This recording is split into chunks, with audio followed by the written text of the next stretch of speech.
Nous sommes au 18e jour de l'opération Serval et on peut dire que cette journée marque un tournant décisif. Les forces françaises et maliennes ont pris le contrôle des accès à Tombouctou, tout un symbole. La ville était aux mains des islamistes depuis juin dernier. Nora Boubetra. La joie de la liberté retrouvée. Dans les rues de Tombouctou, les habitants n'ont plus peur de sortir. Drapeaux maliens et français à l'unisson, ils célèbrent à la fois le départ des groupes armés islamistes et la reprise de leur cité par les forces armées des deux pays. Les soldats ont d'abord commencé par prendre le contrôle de l'aéroport avant de le sécuriser. La zone était truffée d'explosifs. Tout le dispositif était installé proprement.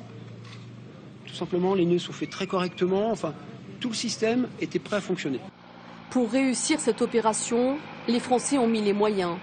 Une impressionnante colonne de blindés appuyée par des hélicoptères et 250 parachutistes largués sur zone.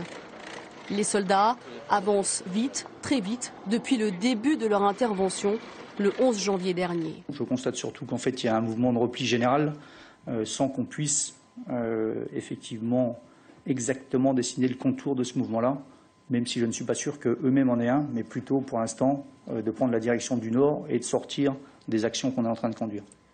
Les rebelles Touaregs revendiquent la prise de Kidal ce matin. Ils se disent prêts à coopérer avec les Français, mais pas avec l'armée malienne, accusée de commettre des exactions contre leur peuple à Gao, mais aussi à Sévaré.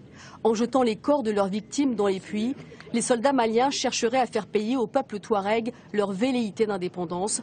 Selon certaines organisations des droits de l'homme, des dizaines de Touaregs auraient ainsi été exécutés.